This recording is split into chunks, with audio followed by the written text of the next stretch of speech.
Astagfirullahalazim, astagfirullahalazim, wa atubu ilaik. Alhamdulillah, puji syukur kehadirat Allah Subhanahu wa taala. Malam hari ini kita kembali ketemu di Healthy Mastery Series dengan tema Healthy Parenting ya, Healthy Parenting, di mana masih bersama saya Andi Hasbi bersama dengan Bunda Erlik. Nah, Bunda Erlik ini adalah salah satu expertise di bidang parenting ya, di mana beliau sudah cukup banyak pengalaman dalam dunia parenting, sehingga kemudian saya meminta beliau untuk berbagi kepada teman-teman semua gitu ya. Kita berbagi kepada teman-teman semua supaya apa yang mungkin nanti kita pelajari sama-sama itu bisa bermanfaat. Teman-teman, kalau ada yang tidak berhalangan untuk menyalakan videonya, boleh dong dinyalakan videonya ya, biar kelihatan nih kalau berkomunikasi gitu ya. Jangan sampai nanti ada yang nggak nyalain video, handphonenya ditaruh di kantong nih. Wah, ya. Tapi pakai headset sih, pakai headset ya. Jadi kayak podcast gitu ya. Kayak lagi dengerin Spotify ya. Oke, baik teman-teman semua. Mohon nanti tidak live sampai akhir ya, sampai akhir, karena nanti di akhir cerita, di akhir sharing kita, sesi kita ini akan ada door prize ya, door prize 1 orang untuk ikut di Healthy Mastery Academy yang batch pertama untuk 1 sesi dengan nilai 99.000 secara gratis. Gitu ya. Temanya adalah tentang penyakit balita dan anak-anak, tentang terapinya ya. Terapi balita dan anak-anak. Seperti halnya yang saya alami hari ini, yaitu anak saya kena campak ya. Karena di pesantren tempat saya tinggal itu wabah campak lagi menjamur, menyebar begitu. Lalu kemudian sudah tidak ada yang kena, dia dari sebulan yang lalu tiba-tiba qadarullahnya tadi anak saya kena gitu. Sudah 4 hari ya saya mencoba mempertahankan panasnya gitu kan. Nah, lalu kemudian kemarin sore keluarlah campaknya semua, peradangan di kulitnya, dan kemudian suhunya meninggi terus gitu, dengan beberapa tindakan-tindakan terapi tradisional, herbal dan lain-lain, nggak ngejar, akhirnya saya bawa ke rumah sakit. Jadi semalam saya larikan ke IGD, rumah sakit di Sukabumi. Tapi overall alhamdulillah selama 3 hari belakangan itu anak saya memang kita fokuskan pakai herbal gitu ya. Nah, nanti gimana tekniknya, gimana pijatannya dan lain-lain. Nah, kita akan sharing di hari Senin ya. Itu Healthy Mastery Academy di angkatan pertama. Nanti akan ada door prize 1 orang yang beruntung untuk ikut kelas premiumnya. Gitu ya. Oke, teman-teman, izin sebelum saya masuk ke dalam memanggil Bunda Erlik, kita lihat dulu cuplikan video berikut ini.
Oke, baik. Terima kasih. Kita langsung panggilkan Bunda Erlik. Assalamualaikum.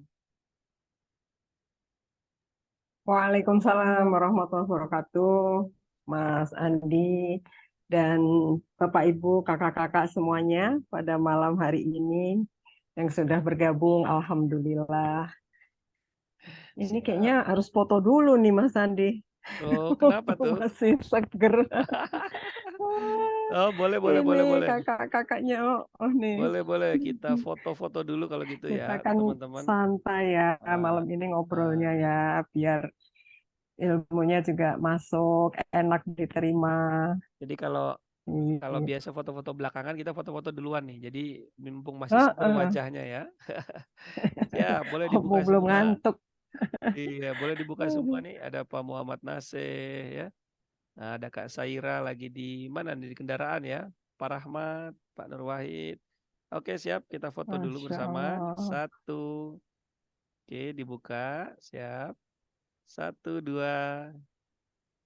Oke, sekali lagi ya. Bismillah. Satu, dua, tiga. Oke. Baik, Alhamdulillah. Bunda Erlik, malam hari ini kita mau ngebahas apa nih, Bunda? Iya, Alhamdulillah ini sesi kedua lanjutan dari yang sesi kemarin tentang komunikasi. Eh, Hari ini kita akan mencoba menyampaikan solusi-solusi di dalam masalah-masalah emosi Oke, melalui beberapa tips komunikasi. Mungkin saya langsung share screen ya, Jin ya, Mas boleh. Andi Silakan. ya. Silakan, Bunda, langsung. Ya, ini ya.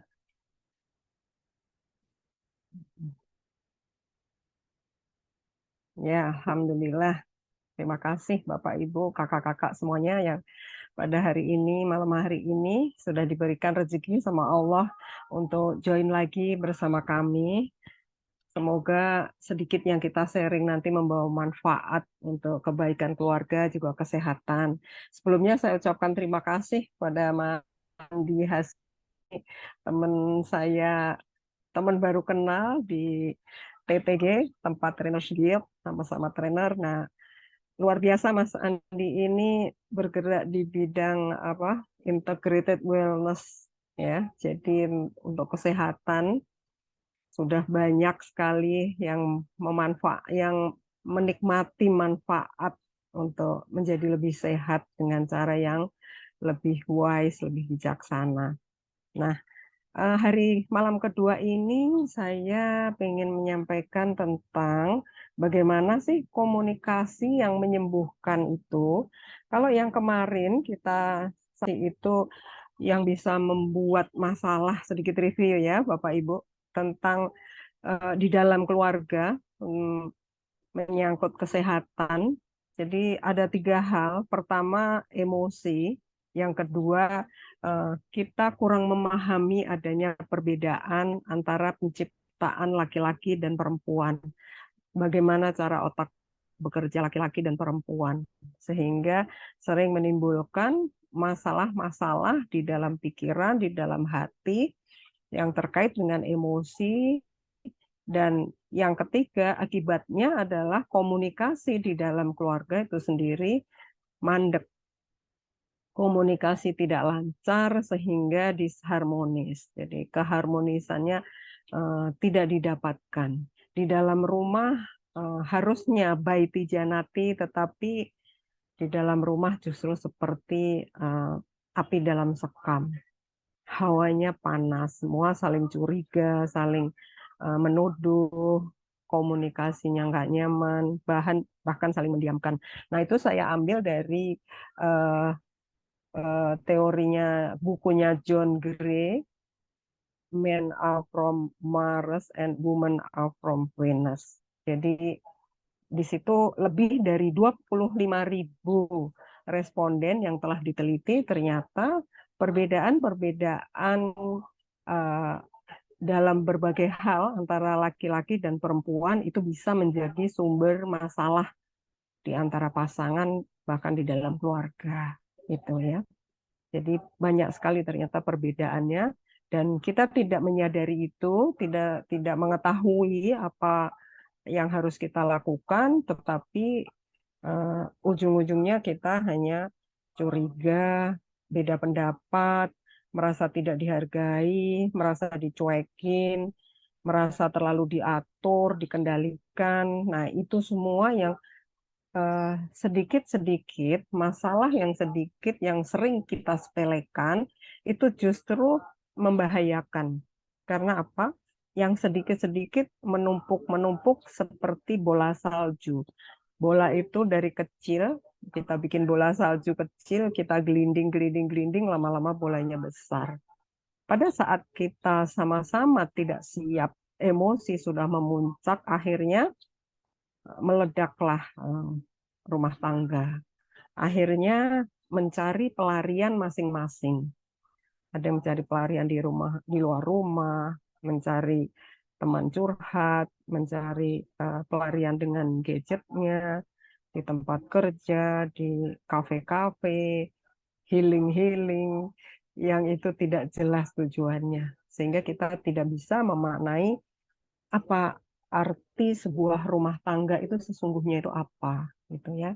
Jadi kemarin itu 3 hal yang menyebabkan komunikasi atau penyakit-penyakit dalam rumah tangga, ya, sesuai dengan uh, requestnya Mas Andi ya. Kita memang membahas penyakit yang ada di dalam keluarga yang sering kambuh-kambuhan, sering nggak jelas penyebabnya. Karena sebetulnya menurut para ahli, otak kita tidak didesain untuk menerima stres berkepanjangan. Kalau kita sering tahan-tahan, kita nggak keluarkan, terus-menerus stres, kekecewaan, ketidaknyamanan di dalam rumah itu terjadi dan kita tidak keluarkan, kita tidak tahu cara menyalurkan emosi kita, stres tadi akan dialihkan kepada bagian tubuh kita yang lemah. Jadi kalau jantung kita lemah jadi sakit jantung, kalau kulit kita lemah infeksi kulit gatal-gatal nggak sembuh-sembuh, kalau kita punya alergi, bersin-bersin, paru-paru lemah, liver, dan seterusnya. Jadi itu menurut ahli seperti itu, makanya kenapa masalah-masalah emosi, masalah-masalah psikologis itu sebetulnya sangat amat sangat penting untuk diperhatikan. Ibarat lilin dia itu adalah sinar yang menyinari jiwa kita. Kalau lilin itu redup, kemudian lama-lama lilin itu tidak bersinar lagi, berarti jiwa kita sudah tidak memiliki cahaya kesehatan, lahir maupun batin. Nah, ini pentingnya bagaimana pentingnya komunikasi itu sebetulnya sangat mempengaruhi kehidupan kita sehari-hari karena kita tidak mungkin tidak berkomunikasi. Apapun itu yang terjadi, walaupun mulut kita dikunci, kita nggak bicara, tapi bahasa tubuh kita berbicara lebih keras dan terlihat, nggak bisa ditutupi, nggak bisa dibohongin. Nah, kalau seperti itu bagaimana caranya untuk bisa melihat bahwa saudara kita di rumah kita ini bermasalah, bagaimana kita menyapa, bagaimana kita menyembuhkan. Nah, ini sedikit CV saya. Kemarin yang belum ikut, saya lulusan dari bimbingan dan konseling. Saya asesor dan master trainer BNSP. Lebih dari 15 tahun saya ikut yayasan kita dan Buah Hati. Barangkali kakak-kakak di sini kenal dengan atau tahu atau pernah ikut seminar ibu kita Eli Risman. Nah, itu saya dulu lebih dari 15 tahun senior trainer di sana. Kemudian saya juga promotor Stephen, jadi mengerjakan tes fingerprint, konsultan pendidikan di beberapa sekolah, dan hari-hari melakukan konsultasi masalah-masalah keluarga. Nah, ini sekarang teman-teman semua, fenomena yang kita hadapi ini ya, sebetulnya ya, yang sehari-hari kita sering temui. Entah itu di dalam rumah tangga, dengan tetangga kita, saudara, bahkan di media-media. Banyak sekali di media Meletup-letup gitu ya, sehari-hari peristiwa yang kita lihat. Banyak orang yang sakit hati, sakit pikiran, bahkan stres. Kemudian apa tindakannya? Tindakannya ada yang anarkis, ada yang melawan dengan kata-kata, bahkan ada yang sampai membunuh. Kita lihat beberapa hari kemarin atau lusa, berita di televisi, ada anak remaja yang membunuh orang di jalanan yang sedang menyeberang di lampu traffic light, di traffic light. Tiba-tiba dibunuh pakai celurit. Dan setelah ditanya, jawabannya apa? Kok kayaknya enteng banget ya, dia cuma ngomong karena pengaruh media.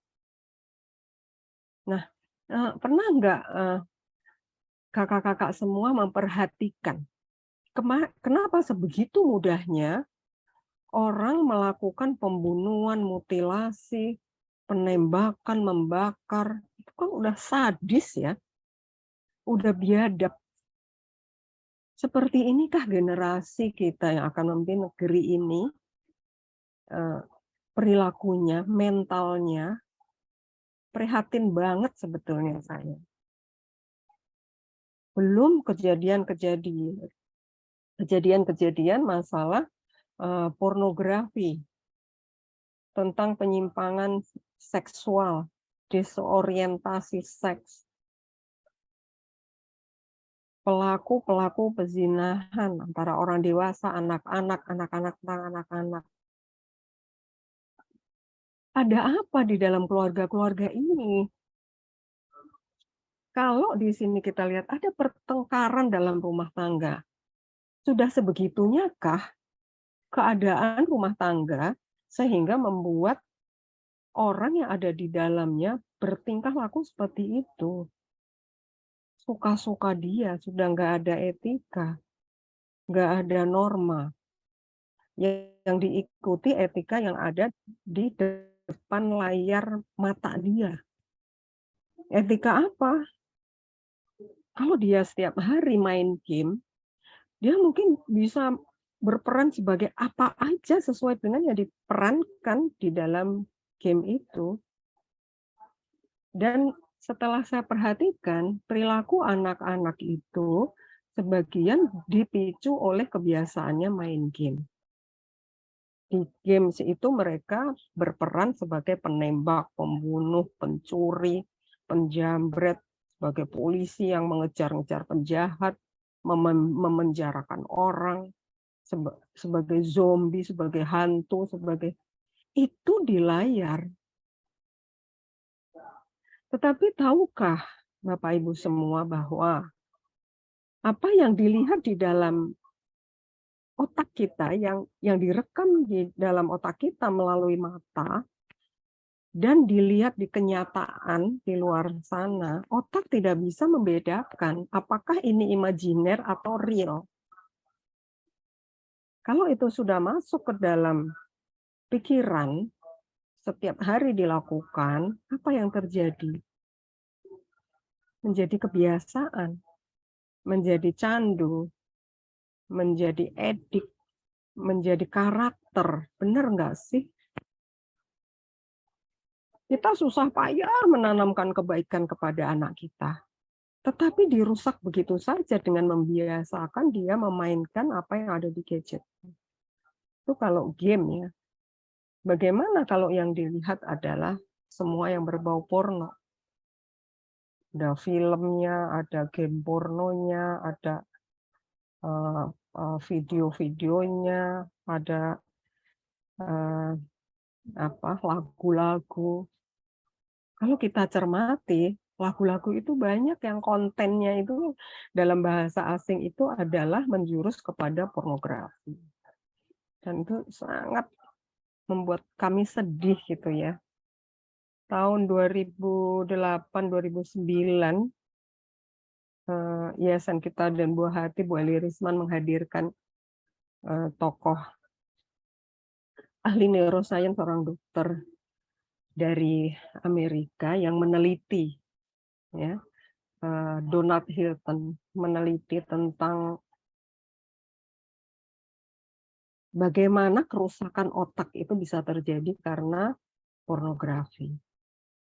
Dan kalau kita ada orang kena narkoba sampai kecanduan yang rusak itu di 3 bagian otak, kalau udah pornografi itu semua di 5 bagian otak.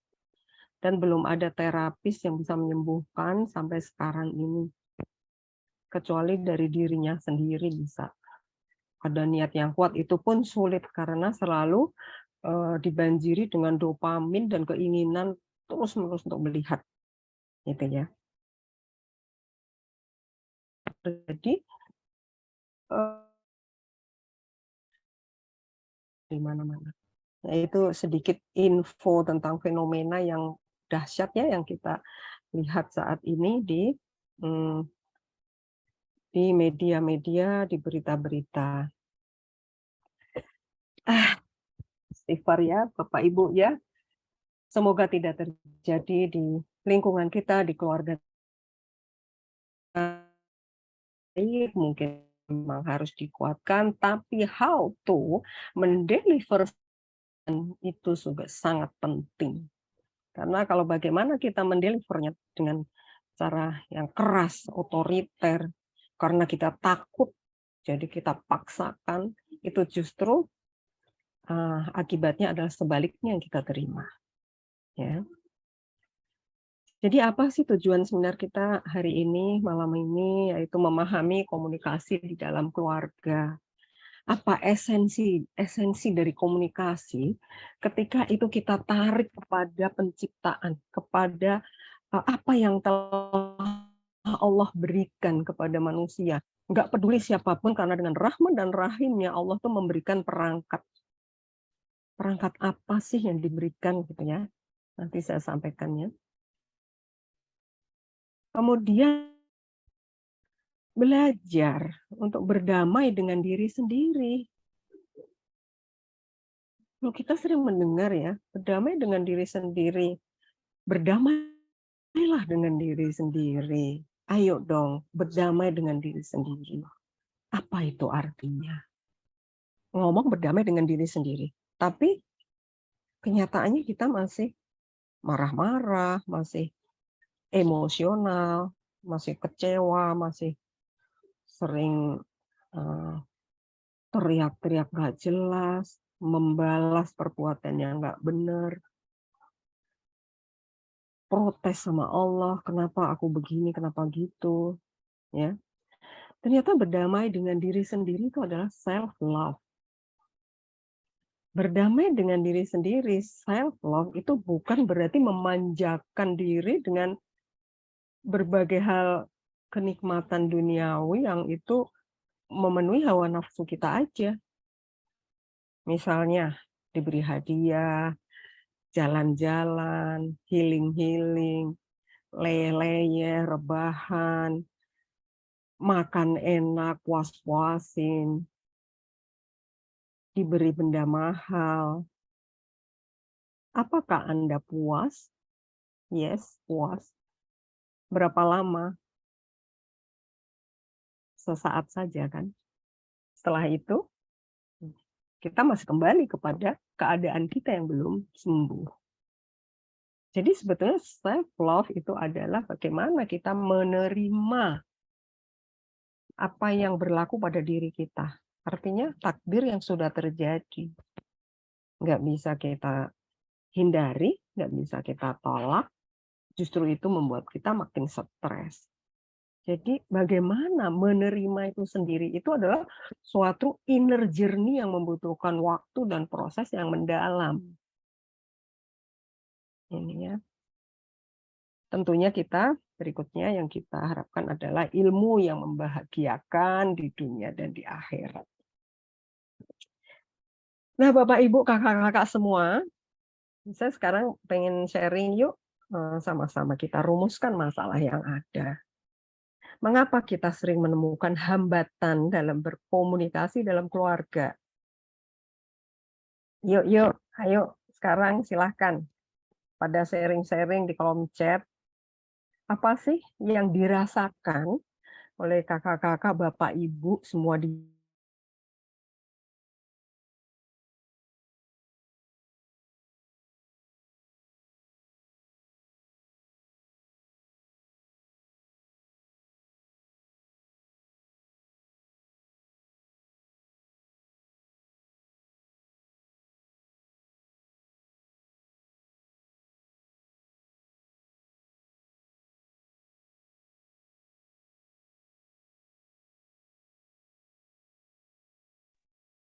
Iya, kayaknya Bunda Erlik lagi mengalami gangguan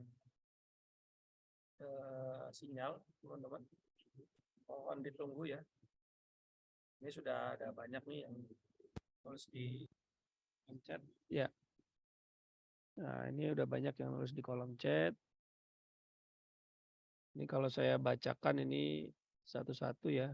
Dari mulai miskomunikasi, merasa benar sendiri, sibuk, punya kesibukan masing-masing, egoisme, lalu kemudian kurang terbuka satu sama lain ya, sibuk dengan HP-nya, nah itu. Ya nggak cocok temanya, wah ini banyak sekali nih hal-hal yang bikin hambatan dalam berkomunikasi ya. Nah teman-teman ini sambil nunggu Bunda Erlik masuk lagi nih ya, karena ini kayaknya ada gangguan sinyal di tempat beliau ya.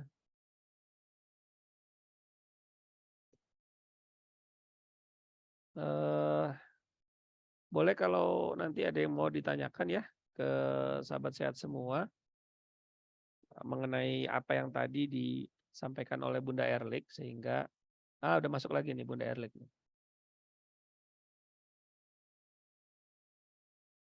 Ya, Bunda Erlik silakan. Iya, iya. Maaf, ini tadi kelempar ya saya. Iya. Oke, Sebentar, ini sudah saya masuk. nyalakan HP biar saya kalau ada serepnya kalau nanti Iya, kelempar. Mohon maaf, sebentar ya, sharing siap, lagi siap ya. Bunda. Tadi Siap. kan pertanyaan saya terakhir apa tadi? Tentang Ayo, Bapak hambatan, Ibu semua. tentang Ah, hambatan ya. saya ngajak sharing tadi. Kayaknya saya ngajak sharing. Betul, betul, Kenapa? betul. Ini sudah ada yang menjawab di kolom chat. Oke, saya sambil menunggu yang menjawab apa yang menjadi hambatan di Sudah rumah banyak tuh tangga Bunda. Bapak Ibu kakak-kakak. Oh, sudah Sudah banyak. sudah banyak Oh, nih. oke oke. Saya bacain mungkin kan karena Bunda tadi keluar ya, jadi chatnya Ini terhapus. Ini saya bacain ya dari mulai silakan. Saya merasa sambil buka. merasa benar sendiri, miskomunikasi, jaim, sibuk dengan diri masing-masing, egoisme, kurang terbuka satu sama lain, kurang kedekatan, sibuk dengan urusan, sibuk dengan HP, beda usia, ada kesengganan, gitu, merasa paling dewasa. Wah, tuh banyak banget tuh. Masya Allah, Masya Allah. Hmm, Pertanyaan berikutnya, ketika itu terjadi, apa yang Bapak, Ibu, atau kakak-kakak rasakan? Itu tadi ya, yang jaim, yang apa aja tadi ya, yang Egois. kemudian suasana-suasana di dalam rumah tangga seperti itu yang terjadi, rasanya seperti apa? Silahkan, mau ditulis atau Hambar mau, ya, nah, hambar. Nyaman apa panas, enggak? panas, Panas pastinya itu. hmm, Suasananya panas di nggak rumah nyaman sendiri, tuh. nggak nyaman. Heeh. Ada mendem perasaan itu ya, ada kekecewaan, ada marah tapi nggak bisa keluar. Nah, ini kan kalau marah-marah nggak bisa keluar mempengaruhi hormon ya Mas Andi ya. Banget banget Bunda. Nah, itu yang bisa mempengaruhi hormon dan akhirnya larinya ke penyakit fisik. Betul. Jadi saya pernah gitu ya, ada yang konsultasi kemudian hipnoterapi. Ketika saya lagi proses hipnoterapi, saya katakan silahkan di diraba bagian tubuh mana yang dirasa sakit tersebut berada. Ada orang yang gini aja, terus nggak berhenti-berhenti. Terus ada yang gini dadanya, terus aja. Terus ada yang perutnya, terus aja gitu. Buang itu semua rasa, buang itu. Terus aja di daerah situ. Ternyata setelah eh, apa namanya kita sadar dan ngobrol, kenapa tadi kok eh, itu terus yang di misalnya kepala? Apa sakit yang selama ini sering dirasa? Ternyata sakit kepala itu. Jadi itu bawah sadar itu sudah menunjukkan bahwa diri kita itu ada yang sakit. Jadi kalau sering sakit kepala berarti nanti ada eh, di belakang itu ada penyebabnya. Entah penyebabnya masalah emosional atau masalah-masalah yang lain. Terus aja minum obat sakit kepala. Nah, ini mesti dilurusin nih sama Mas Andi nih. Karena sebetulnya bukan di situ gitu ya. Nah, diobatin pakai obat kimiawi kan nanti kayak apa hancur kepalanya gitu kan. Itu ya, teman-teman ya. Alhamdulillah, terima kasih yang sudah pada menuliskan ini tadi kecewa, nggak nyaman, energi negatif, nggak nyambung dalam komunikasi, stres berkepanjangan. Nah ini stres berkepanjangan, hati-hati ya, jangan disuruh panjang-panjang, nanti ngalir ke badan, nanti help-helpnya bingung, gitu, nyebelin, merasa terasing, nah gitu ya, dan seterusnya. Oke, saya lanjutkan lagi nih slide berikutnya. Ini 3 langkah komunikasi ini, Bapak, Ibu, dan kakak-kakak, adik-adik semuanya. 3 langkah komunikasi ini, pertama mendengar, kedua melihat, ketiga merasakan. Kenapa saya membawa 3 ini? Itu qadarullah ya. Saya itu diajak oleh Mas Andi untuk sharing di sini ini. Saya baca-baca, kira-kira surat apa ya? Saya pernah membaca dalam satu surat, Allah itu pertama kali memberikan kita ketika masih di dalam kandungan itu, pertama sekali pendengaran, kedua penglihatan, ketiga hati. Kenapa enggak hati dulu? Kenapa enggak pikiran dulu? Justru pendengaran. Terus saya cari, nemu di surat An-Nahl. Sebetulnya ada di Al-Baqarah, tapi saya lupa ayat berapa. Artinya, dan Allah mengeluarkan kamu dari perut ibumu dalam keadaan tidak mengetahui sesuatu pun. Dan dia memberimu pendengaran, penglihatan, serta hati agar kamu bersyukur. Ini Masya Allah ya, saya sampai merinding, ini dahsyat gitu loh, satu ayat ini. Ada 3 bagian besar kalau saya perhatikan ya. Allah mengeluarkan kamu dari perut ibumu. Siapa sih ilmuwan, siapa sih yang tercanggih di bumi ini yang bisa membuat ini gitu. Tiba-tiba ada seorang manusia, di dalamnya ada manusia yang dikeluarkan, dahsyat nggak sih gitu. Fenomena apa ini yang Allah tunjukkan pada kita? Saya pun sampai nggak ngerti ini ilmu apa gitu ya, begitu dahsyatnya manusia mengeluarkan bayi. Saya pertama kali melahirkan anak, saya amazing banget. Saya sampai takjub. Anak pertama saya perempuan, kemudian yang kedua laki. Saya mendapat sepasang kelahiran kedua, saya amazing yang kedua kalinya, Insya Allah gitu ya. Dikasih sepasang gitu tanpa saya meminta, ngerengek-ngerengek, Allah begitu Rahman dan Rahimnya. Yang ketiga anak saya perempuan lagi, dan sekarang cucu saya udah ada 4 gitu ya, Masya Allah gitu. Itu luar biasa. Yang kedua, sesuatu yang besar di sini, Allah memberimu pendengaran, penglihatan, dan hati nurani. Ini satu paket apa nih? Apa yang kita bisa lakukan di kehidupan sehari-hari dengan 3 ini? Ini hanya cuplikan persekiannya dari ayat Allah yang luar biasa banyaknya itu. Yang ketiga,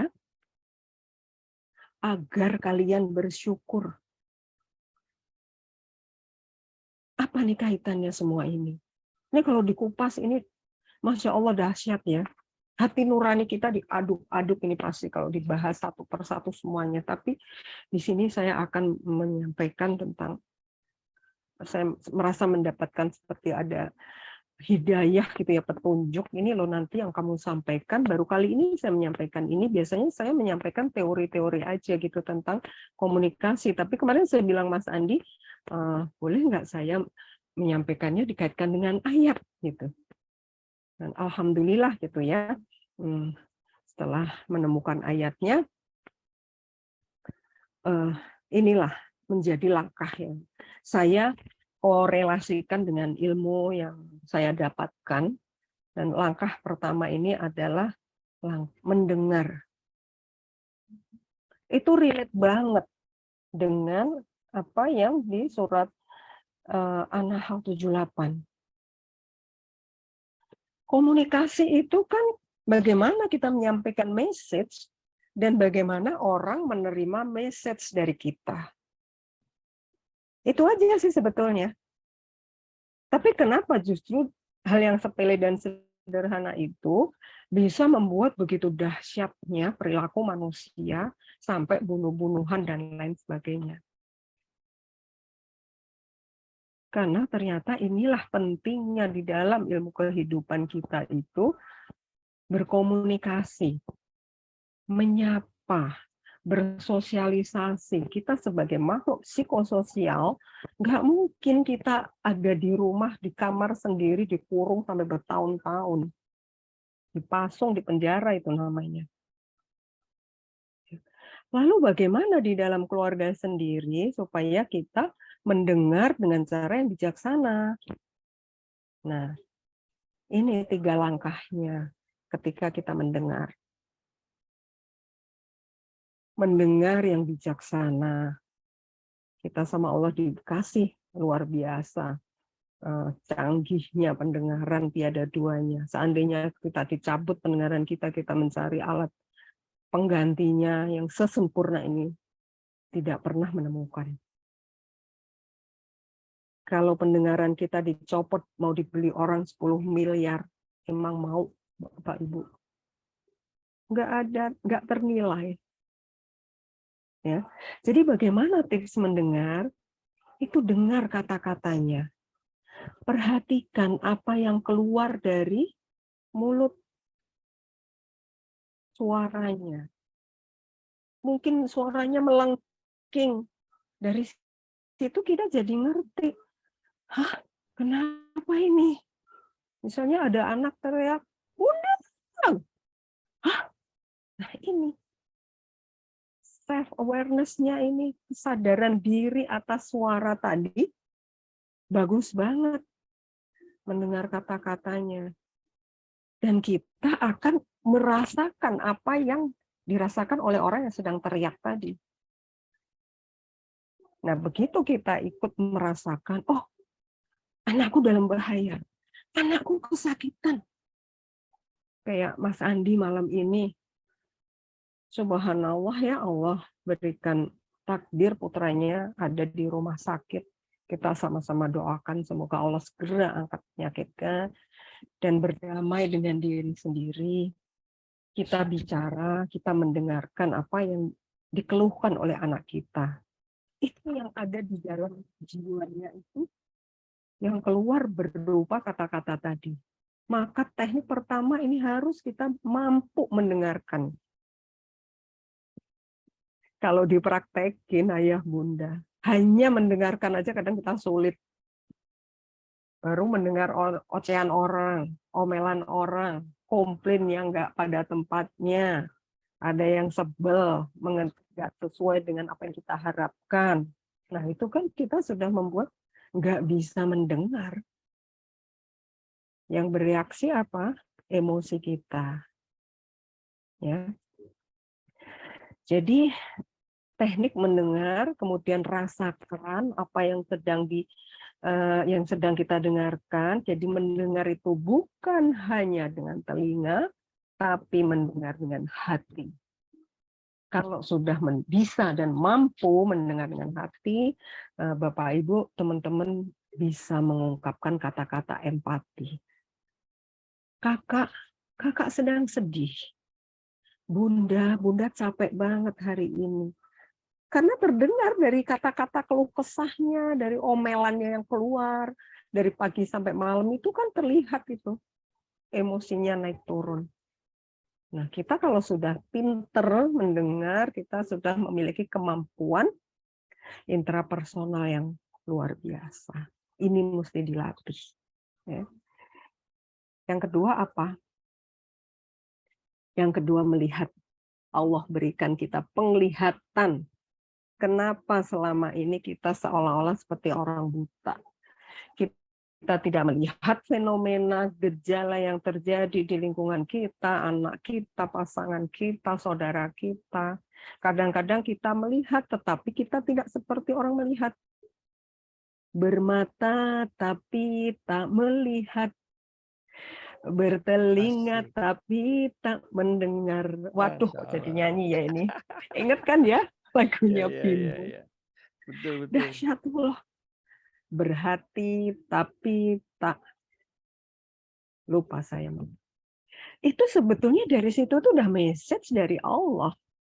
Bahwa apa yang kita lihat di sekeliling kita, kita suka abai. Dengan melihat itu apa sih yang kita lihat? Nah, ini. Lihat bahasa tubuh dari orang-orang, minimal keluarga kita aja dulu. Nggak usah jauh-jauh.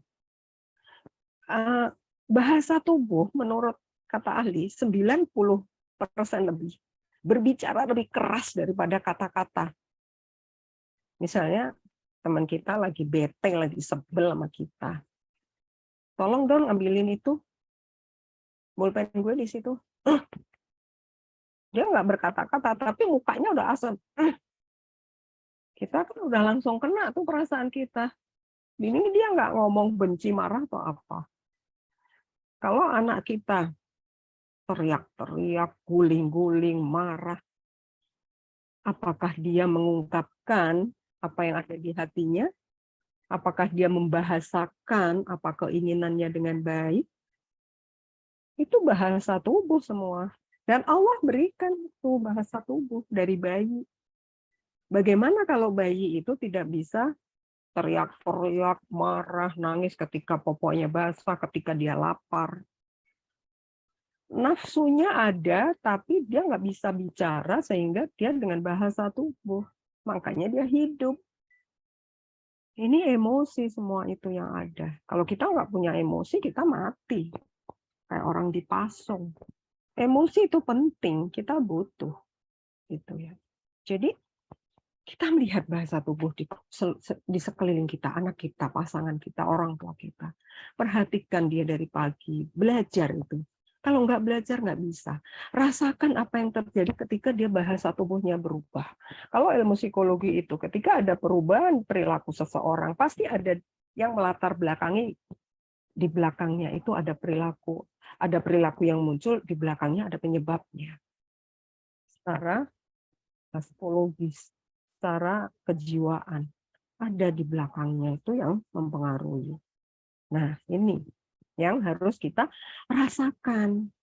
Kita jadi bisa berempati. Ketika anak kita lagi bete, saya lagi bete. Kelihatannya lagi bete. Itu namanya berempati. Ikut merasakan apa yang dirasakan orang lain. Ibu kayaknya sedih banget, mukanya terlihat. Ayah capek ya, hari ini banyak banget urusan. Bunda, capek hari ini anaknya 4-5 di rumah, urusannya dari pagi sampai malam. Usap punggungnya, pundaknya. Itu seperti runtuh semua kelelahan sehari. Nggak usah disuruh nyapu ngepel, dia udah nyapu ngepel sendiri, saking senangnya itu diperhatikan. Ada orang yang empatik. Sekarang ini udah langka gitu ya orang yang mau empati. Lakukan itu, karena semua itu nanti akan kembali kepada kebahagiaan kita dan seluruh isi rumah tangga. Ya. Yang ketiga, bercerminlah pada kolbu. Kenapa Allah memberikan kolbu, hati nurani? Karena sesungguhnya dari penciptaannya Allah itu kan memberikan sinar melalui kolbu, melalui hati nurani kita. Kalau kita melakukan segala kegiatan yang dilarang oleh Allah, yang merusak diri kita, yang menzalimi diri kita sendiri, sesungguhnya itu menutup kolbu kita dari sinar Allah. Mengcover. Nah, ibu-ibu punya bed cover kan di rumah buat menutupi tempat tidur itu kan. Nah, itu kita tercover.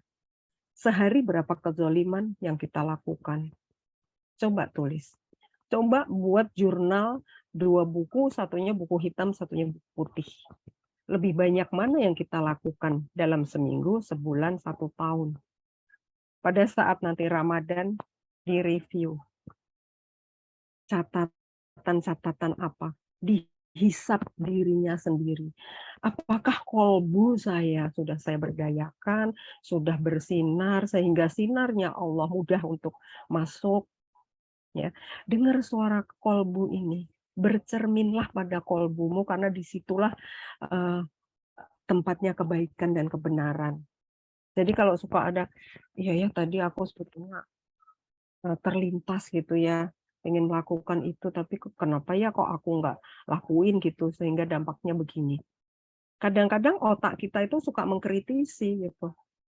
Pas suara nurani kita muncul, kita ngapain lah, ngapain juga lo capek-capek urusin dia. Padahal di situ ternyata ada kebaikan. Coba ya tadi aku ngikuti kata hatiku ya, selamat deh dia. Kan dia suka nyebelin, ngapain lu tolong gitu. Biar aja orang lain. Nah, ini yang harus kita asah. Karena kolbu itu artinya kolb itu berbolak-balik ya di dalam bahasa Arab. Jadi kadang membalik keburukan, membalik ke kebaikan itu sangat cepat. Dan kita dipengaruhi oleh nafsu. Nafsu itu senang banget setan itu nunggangi hawa nafsu manusia. Relate semuanya teman-teman. Kita mesti merunduk. Rasakan apa yang terjadi di dalam kolbu kita. Bercerminlah di sana. Bertanyalah pada nuranimu. Karena itu semua akan terhubung pada Allah pada akhirnya. Ya, jadi sudah nggak kemana-mana sebetulnya kita. Begitu dahsyatnya Allah memberikan perangkat untuk hidup kita ini dari satu ayat tadi. Inilah kehidupan yang harus kita jalani sehari-hari. Mau sambat-sambat kemana? Mau curhat-curhat kemana? Mau ke psikolog? Itu orang yang datang ke saya, dia harus bayar berapa juta dia habis. Ujung-ujungnya apa? Kalau kita nggak kembali ke dalam diri kita sendiri, duit habis, yang kita harapkan kita dapat. Alhamdulillah. Napas dulu teman-teman, ambil napas dalam. Tahan sebentar, kemudian lepaskan pelan-pelan. Ulangi lagi, ambil napas yang dalam. Tahan sebentar dan lepaskan pelan-pelan. Ulangi lagi. Tahan sebentar dan lepaskan pelan-pelan. Mari beristighfar bersama-sama. Astagfirullahaladzim. Astagfirullahaladzim. Ya Allah, astagfirullah. Rasakan feel-nya ketika mengucapkan istighfar. Rasakan feel-nya. Astagfirullahaladzim. Duhai Zat yang menguasai diriku, aku hanyalah hamba-Mu yang dhaif ya Allah. Astagfirullah. Astagfirullahaladzim. Rasakan ada Allah di diri kita. Rasakan ada tangan-tangan Allah yang memeluk kita. Ya Allah. Astagfirullahaladzim. Bayangkan ada udara yang bersih menghapus seluruh jiwa kita dari ujung kepala sampai ujung kaki. Bersih nurani kita, bersih pikiran kita. tenang jiwa kita. Ya Allah, ya Allah. Astagfirullahaladzim. Ya, ambil nafas sekali lagi yang panjang. Tahan dan hembuskan pelan-pelan.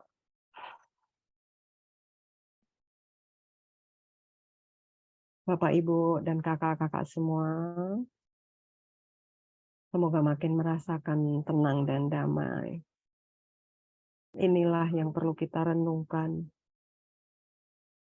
Apa yang Bapak, Ibu, kakak adik rasakan setelah mendengarkan semua penjelasan tentang alat komunikasi tercanggih yang Allah berikan melalui pendengaran kita yang dahsyat luar biasa, penglihatan kita, dan juga hati nurani kita. Tidak ada satu makhluk pun di bumi ini yang bisa menciptakan sesempurna ini. Sampai detik ini, hari ini, kita masih menikmati ketiga alat yang telah perangkatnya Allah berikan. Semoga disampaikanlah kita sampai masuk di bulan Ramadan dengan keadaan yang sesempurna-sempurnanya. Amin ya rabbal alamin. Silahkan Bapak, Ibu, kakak, adik, renungan apa yang didapat setelah mendengarkan apa yang kita sharingkan pada malam hari ini. Masya Allah. Ayo silahkan. Ayo, Kita harus teman-teman. happy-happy dua juga. Masya Allah. Happy-happy, silahkan tulis. Silakan boleh raise hand, nanti bisa langsung nyalakan mic atau boleh Dari juga tulis di kolom chat ya. ya, ya. Silahkan. Oke. Dari Kak Husna, berhati tapi tak berasa. Masya Allah, tabarakallah. Karena keterbimbingan Allah. Bunda Erli, terima kasih Mas Andi. Kak Yasin, Bunda Erli, materi ini ada PDF-nya insya Allah ya, seperti kemarin nanti kita sharing sama Mas, disaringkan di grup sama Mas Andi. Ini Amazing screen-nya banget sudah ya, bisa ditutup, Masya Bunda. Allah. Ayo silahkan. Baik. Halo, ayo jangan tidur ya. Apa kira-kira yang dirasa Oke, setelah silakan. mendengarkan ini tadi? Ibu Ani Jakob nih mungkin. Kak Ani ya. Silakan Ya. Kak Ani. Mungkin ada yang mau disampaikan. Seperti berkomunikasi sama alat panca indera kita sendiri ya, ada energi positif yang merasa lebih tenang, lebih damai. Karena kita ngerasain diri kita tuh seperti melihat cerminan, bukan melihat pandangan orang lain, bukan malah menyalahkan, tapi Koneksi internet saya apakah hilang? Bisa diterima? Bisa, Ya. Bunda? Masih bisa. Sebentar. Saya kok nggak mendengarkan apa-apa ini. Ya, Ada sebentar yang sharing? ya, Kak Ani ya. Ada yang sharing, Bunda. Oh iya, silakan. Kak Ani Jakob nih. Silakan Kak Ani. Mungkin diulang lagi ya. Tadi ngebahas tentang komunikasi. Masya Allah. Seperti apa ya Bunda, kita mentransfer dari materi yang Bunda sampaikan tadi melalui pendengaran, kita menghadirkan hati, juga pikiran itu menghadirkan energi positif buat saya pribadi. Jadi lebih mengintrospeksi dan lebih berkaca ke depannya, bukan melihat kepada orang lain gitu. Jadi bahagia tanpa syarat melalui apa yang kita dengar, misalkan ada toksik, misalnya juga dari panca indera melalui mata. Yang kita lihat mungkin berupa gambar atau yang kita dengar itu akan pengaruh kepada pikiran kita. Jadi saya beberapa minggu ini kan saya buka kelas ya Bunda, mohon doanya Ustadz Andi juga doakan. Saya sharing terkait dari bisnis saya sebelumnya ya. Jadi bagaimana yang saya terapkan materi tentang keajaiban rezeki dan law of attraction. Itu membuka diri saya lebih jauh daripada saya berkomunikasi dengan para anggota di grup. Jadi dengan saya membuka kelas itu, ternyata pribadi untuk diri saya sendiri. Jadi ada merasa tanggung jawab. Bukan cuma bisa ngomong, kasih materi, tapi lebih ke pribadi diri kita dulu. Insya Allah materinya sangat bermanfaat buat saya, juga di bisnis saya bisa untuk kolaborasi. Nantinya saya akan sharing. Ya kalau boleh, tadi bisa melalui PDF ya Bunda ya untuk siaran Masya dokumentasi Allah. Masya Allah. Iya ya. Alhamdulillah terima. Kalau